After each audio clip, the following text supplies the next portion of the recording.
Welcome to part 3 of a multicolor epoxy YouTube series of videos where we're going through how to design, carve, and finish a 3-color logo that includes black, white, and green. These videos are a little bit longer than normal YouTube videos. The goal is to provide techniques and thoughts about when we're carving or when we're designing multi-layer epoxy or multicolor epoxy designs. What are the things we think about? For that reason, it's longer than usual and may be not the style for some people. But if you're interested in learning a little bit about multicolor epoxies, this might be a good series for you to look at. If you haven't looked at part 1 and part 2, it'd be a good time to go look at those now. But you can probably jump in right now. I hope you enjoy what you observe and watch. If you do, please like, comment, share, or subscribe to the channel for more insights on this topic and others as I post other videos. At this point in the video, we've done some carving, we've done some pre-coating, and we've poured our first color of epoxy black. We are moving in now to our second color and how we set that up, how we carve it, and then we'll get into our third color in the next video. At this point in the project, we've poured our black base resin pour, and we're getting ready to pour the white. So we need to go through a couple of steps. If we take a quick review, recall we're trying to get the epoxy to have a look similar to this. Let me turn off all toolpaths so we can see what it looks like without the toolpaths.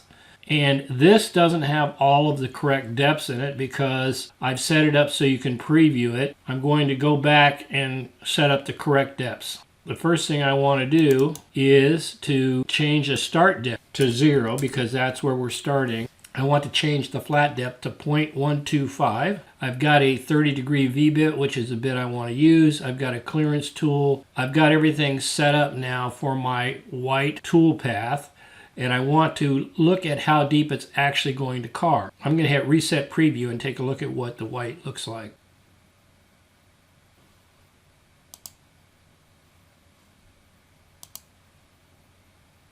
So I'm going to inspect the white carve now and see how it looks compared to what I would want to make sure I have a good pour. What I'm looking at is the depth of cut, because even though it says 0.125 is the depth, I need to make sure it's deep enough so that when I mill the material, the epoxy that I pour will still be in place and make the picture I want. I'm going to take a second and put the black in front of it just because it will help me visualize it. So I'm going to go to the black and I'm just going to put 0.002, calculate.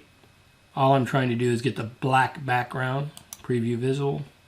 So now I can see the black better. So I'm going to check the depth in some of these areas. I'm going to blow this up. And the way I'm going to check the depth is by placing my cursor inside of this area. And you can see, if you look down in the lower right corner, this depth is 0.02. 0.02 here, 0.04, and 0.125 here, which is plenty deep. The place where there's a little concern is in the smaller text areas, say here where it's 0.05, that's probably okay.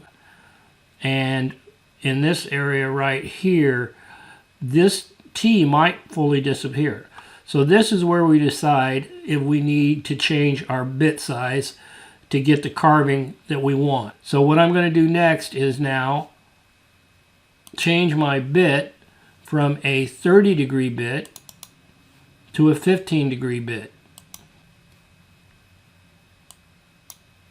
Clearance tool, I'll leave that in there because it is helping with some of this bigger letters. Hit calculate, and I'll reset preview, and I'll preview the black and the white.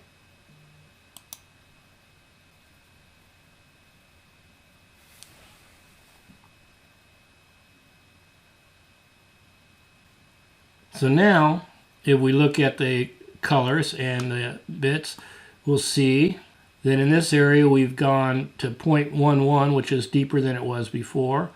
And in this area right here, we're down to 0.002 still. So that's not very deep, and we'll want to do something about that and allow ourselves to carve deeper. The rest of this is all fine. If I look in here, I got 0.06, that should be okay. But this T here is an area that is going to need some focus. So how can we approach that? So the way I'm going to deal with that is I'm going to go back to the white. And right now, I've got this set up for all of the white being on one layer for cutting because I wanted to use the same bit and the same starting points. But I don't need to go any deeper in these other areas. There are going to be plenty. I do need to go deeper right in this area right here. So I'm going to actually separate out this part of the vector from the rest of the white. So I'm going to take this part of the vector and I'm going to move that to new layer, white, small. And I'll make that blue, just a different shade. Hit OK. Now that I've separated out the larger white text from the smaller white text onto separate layers, I'm going to set up a separate vCarve toolpath for the smaller layer. And I'm going to start that out at, say, 0.02, which is, about a half a millimeter. And I'm going to go 0.125 minus 0.02 equal. And I'm going to then select the white small layer. And I'm going to put white small, calculate. The spiral depth shouldn't be there. I should have removed that. So let me go ahead and do that at this time. I'm going to remove.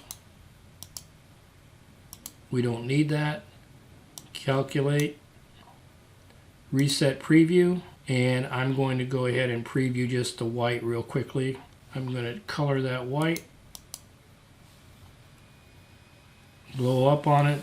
And you can see we've got a deeper toolpath. Now, because of the pixels and the resolution, it's hard to tell how deep this really is. It says it's 0.04, which should be deep enough. And then as you go across, depending on where you're at, you get into different spots.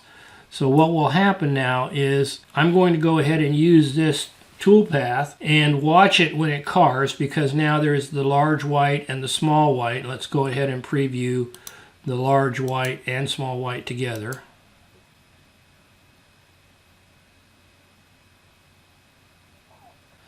So this is plenty deep enough. We're confident, and we look in here in the various areas, that the carving will be deep enough in all of these areas. We're confident that this is deep enough. This is 0.125, as you can see. The only area that might be a little tricky here is in this T. And so when we actually carve this, we'll be watching for this because they're going to be two separate toolpaths that we set up. And if we need to, we can actually re-zero this just slightly lower than the zero depth, and we'll get some more depth out of it if necessary.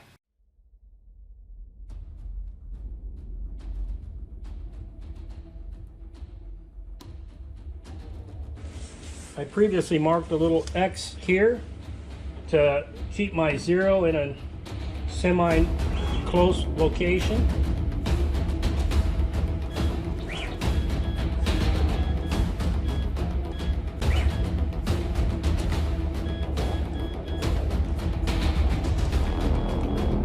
Don't have to get exact, but pretty darn close. I like it. All right, so now I'm going to come down and get close. Now then go to low speed for me.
Now that we've actually carved the white, it's time to figure out how much resin epoxy we're going to need.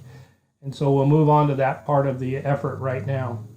I go to the 2D view. I select the white layer only. I'm going to turn off these other layers. Now that I only have the white layer selected, the next thing I do is go ahead and select everything that's left, which constitutes the white text. I go to the resize tool, and I can see that this square is 3.6 by 9.7. So now I'll go to my resin calculator to figure out how much resin I need. So I come back down here and I will put white text, or white gridiron, since that's the project. And from my Vectric software, that was 9.7 times 3.6, and depth 0.125 at its deepest point. And here's where the trick comes in. Now I've got to estimate, if I take a look at this area that is covered, how much of this area is actually taken up by the white. And that's a guess. I don't know how to calculate it any other way. So at this point, I would rather have more than less. So I'm going to say 80% of that black square of that area is going to be covered. And I'll actually say 90%. And I'm going to have a white left. I know that. That's what I'm going to use. I'll transfer these formulas in my spreadsheet down here. And that tells me that I need 2.2 ounces of white to cover the white text. I now go up and put in 2.3, so you can see how I end up going over and over, and I might end up with more material. So I know that I'm going to mix 2.3 ounces of white epoxy, and it's going to be 1.26 resin, 1.04 hardener. Okay, now that we've got the epoxy mixed up, it's time to put in the color. The color we're going to use for the white is a mix between Jacquard Pearl X, Pearl White, and Epoxy White. I'm just going to put a couple drops of this in to keep things a solid, nice solid color. And this to give any potential swirl. I'll start with the white Pearl X. So let me mix some of this mica powder up first. Make sure it's thoroughly mixed. I'm going to, instead of putting it right in, I'm going to put some on this stick and then drop it in. Less chance of putting a stream in there like I did with the black.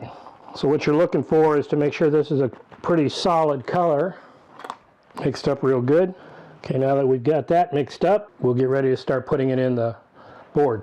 So now what we're going to do is walk through the steps for pouring this white, which are a little bit different than the steps we used when we poured the black because of these fine details down in here. So the first thing we want to do is to make sure those get epoxy. Let me put this over here like this for right now. Okay, so what we want to do is we want to dip a toothpick in and get down in the hole itself with epoxy.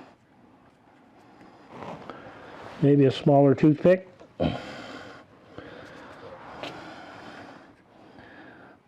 See these little cracks? You want to try to get down in there as much as you can and wet the sides and the corners. Otherwise, you're sure to get air pockets. You still may get air pockets in these little pieces, but we're trying to give it the best chance.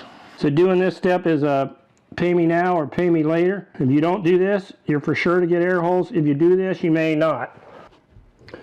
Okay, pretty much did as much as we can do, and now we'll try to see how well we can get it covered.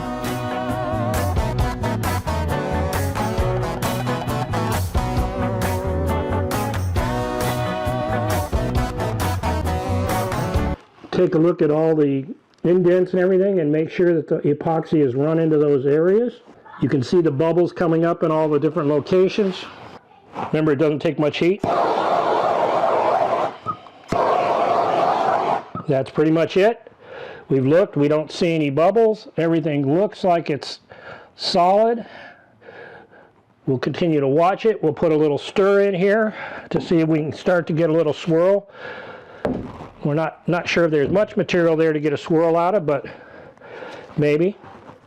So the way you swirl is basically you go inside the pocket and you take a toothpick and you swirl it around.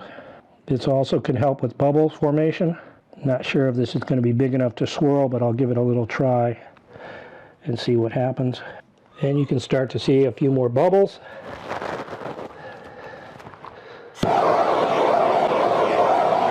So now I'll set my watch for every 15 minutes for the next hour or so to come in and pop bubbles. Starting now. At this point, we finished the video on going through pouring the white color, which is the second color of a three-part multi-epoxy pour. It's probably a good time to cover a couple key elements that we discussed during the video, or at least elements I thought were key that you might want to take away. So let's talk about the first one, vCarving key elements themselves. When you design your vectors, make sure they're suitable for carving and can accept epoxy. What I mean by that are they're wide enough and deep enough. So in talking with Shane, probably a guidance is if the vector is at least 0.02 wide, you can get the epoxy into it. But you need to have it also deep enough so that when you carve it or when you mill it, it doesn't disappear when you sand it out. So you'll get better at that, figuring out what the right size is for what you work with as you gain experience. If for some reason the material isn't carving deep enough, then what you want to do is redesign the vector to be wider. If you can't redesign it so that it's going to get deeper, remember that V-bit will only go as deep as it needs to make the width. If you don't understand how V-bits work, we can talk about that in a future video. Give me a comment in the comment section and we can talk about that, because that's important in understanding how this is going to carve. Then the next thing is use a smaller V-bit. So many times we start with 30-degree V-bits for V-carving. They're stronger, they're robust, and they do a good job, but sometimes you need to go down to a 15-degree V-bit for small areas and also to allow you to get the depth. So in the case with the white resin, you notice I went from a 30-degree V-bit to a 15-degree V-bit when I had to carve deeper on the small white. I also separated the vectors, so on one I could use a different V-bit if I want, and the other was so I could check the carving on the smaller to see if I needed to do something to help get that deeper, which leads to the third one there, which is you can start the cut actually deeper. Instead of starting the cut at 0 starting depth, you can start it, in this case I did at 0.2 starting depth to get the cut to be deeper. The next key elements is on the resin calculation, and I'm not going to spend much time because we actually talked about this in the Part 2 video, but use the data from vCarve Pro or Aspire, use the spreadsheet or some other consistent method. And then this was a question that I had, and comment was, how do you estimate how much resin if you're not a full rectangle? Because in the black, it was a full rectangle. So here's what we do, and we talked about in the video, is you have to take a rectangle, oval, or other common shape for which you have a formula for volume, and that's in the spreadsheet. And then what I do is I estimate the percentage of that rectangular oval with what we call a swag, or a scientific wild guess. So you want to be able to have some method by doing that, and then always round up, not down, because you want to have more epoxy, some epoxy left over rather than less epoxy. And if you looked at the first video in part 2, I gave you a comparison of epoxies left over after each pour, and you saw in the white it wasn't very much. So those estimates, you get good with that, and it's a good way to go. If you have another method, please put that in the comments section, and maybe others can learn along with myself. And then the last area of key points I wanted to talk about, which are important for these types of multi-color epoxy pours, especially when you have details or small areas, is you pour your small areas first. You ensure the resin gets into those areas. You don't want to cover those up with a bunch of other resin and realize that you didn't get any resin in a specific area because you filmed over it with too much resin and you can't see it. If you do that, you're for sure going to get bubbles when you mill it off. You're going to have holes. So the way we do it is we make sure that the resin gets into those areas. We use a toothpick method, is the one that Shane Peters taught me. So if you don't do it, bubbles will form, I guarantee it. If you do it, it doesn't mean that they won't form. It just means you have a better chance of them not forming. And I'm going to show you later in the next video or the one after that, you'll see I actually got a couple bubbles from the white that I was hoping I wouldn't have to deal with. And then we'll talk about how we deal with that. And the last comment I'd say is apply heat immediately and check for bubbles every 15 minutes or so for about 1 to 2 hours. Experience will guide you for how long you have to do that. Basically, when you stop seeing bubbles coming out when you apply that quick heat, you'll know you don't need to keep going. In the next video, we'll actually pick up where we left off with the white being poured. We'll talk about the toolpaths for the green color, thoughts about mixing up the green color, and any special techniques needed when pouring epoxy in an area where green will reside. I'm hoping that's less long, and therefore we might even be able to go right into the milling process and discuss what we see after we mill, because there are a couple surprises and areas that I have to deal with. Thank you for watching this video. It's been a pleasure sharing this information and discussing the multicolor epoxy process. I hope you're picking up a thing or two. I would really appreciate it if you would like, share, and comment on the video so we can get some discussion going on. And if you like the content that you're seeing, please subscribe to the channel to allow me to know that it's worth my time to make more of these types of videos. Have a wonderful day, have a wonderful life, and I hope you're enjoying what you're doing at this time. Thank you.